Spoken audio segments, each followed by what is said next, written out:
Okay, so we're going to start covering some of the basic accessory instruments, which primarily means tambourine and triangle, the two main ones, and then there will be a whole series of videos full of some of the other instruments you run into. The tambourine is probably the most extensive technical instrument in the entire percussion field. There are more ways to play a tambourine than just about any other instrument. Part of the reason for that is because the wide variety of literature and techniques that are, ways the tambourine is written for, suggest different techniques or require different techniques. The other reason is because the tambourine as a theoretical idea is a super common instrument all throughout the world. Almost every indigenous culture in the world has some form of tambourine, from Native Americans to European settlers in South America, to the Italians that have a whole library of different tambourines and techniques. A number of different tambourines and techniques in Spain that I've had the good fortune to study. The rick from North Africa, the kanjira from India.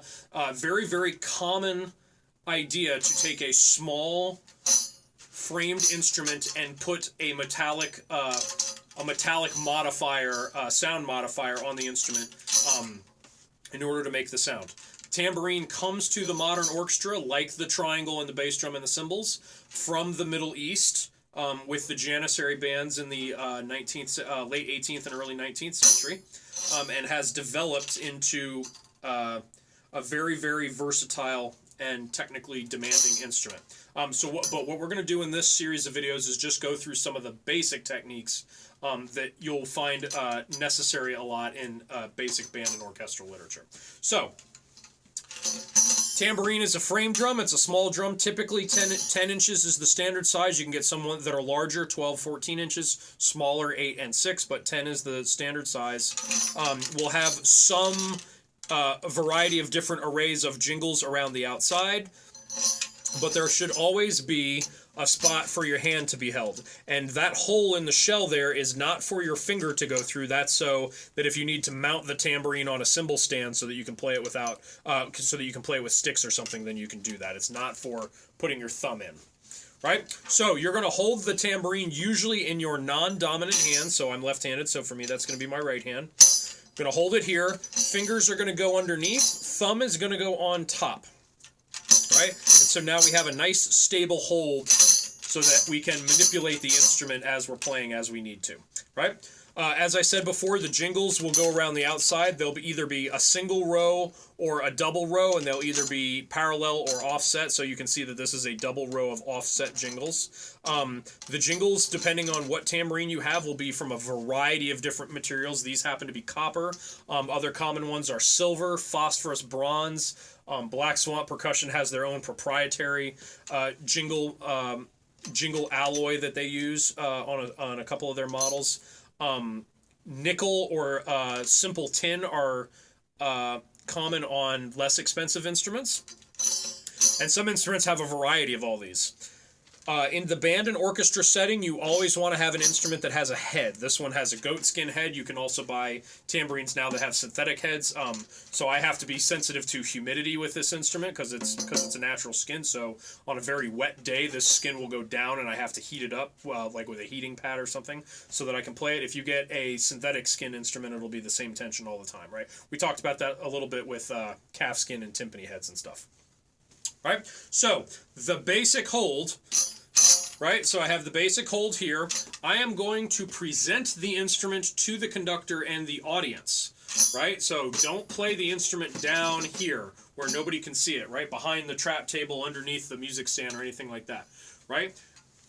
You want to put the instrument between your eyes and the conductor and the audience and the music. You want all these things to be in a straight line so that you're not like trying to look over here to read music or, playing down here while you're looking up, that sort of thing, right? Like, put all the stuff that you're doing in a line, right? So, you're going to present the tambourine to the audience. Typically, the basic playing position is you're going to hold the tambourine at a 45-degree angle. This allows a specific thing, which is you can now control, when you strike the instrument, how much the jingles respond. So if you hold the instrument at 90 degrees and you strike the instrument, the jingles have a lot of room to move in there, right? Similar, or conversely, if you hold the instrument at 0 degrees, gravity pulls the jingles down and they don't move at all. Right? So you can go from your longest sound to your shortest. 45 degrees, just like playing halfway between the center and the edge on the snare drum, your typical idea is going to achieve some of both.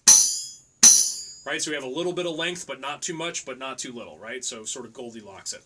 Right? So you're going to hold the instrument at 45 degrees. The basic playing position is going to be opposite where your thumb is on the edge, not in the middle of the tambourine. That's for a specific technique that we'll talk about in a second.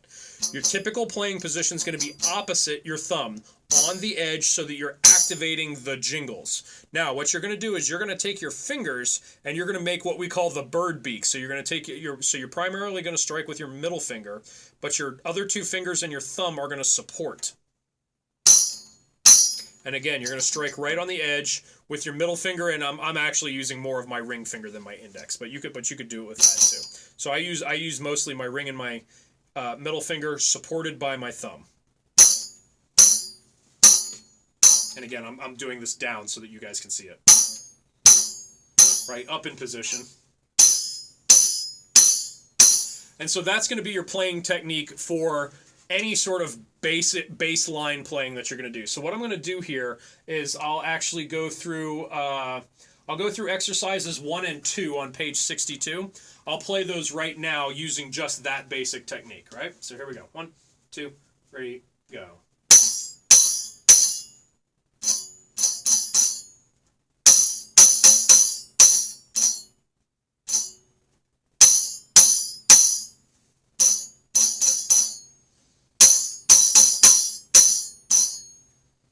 Okay, or number 2, I'm going to change the rules of number 2 a little bit just for demonstration here.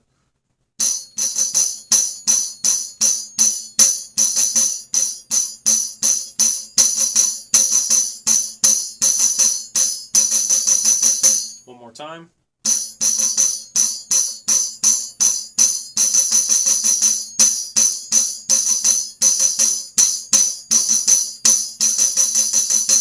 Right, so that's the bird beak and your basic playing. I'll come back in the next video and we'll talk about some variations on that.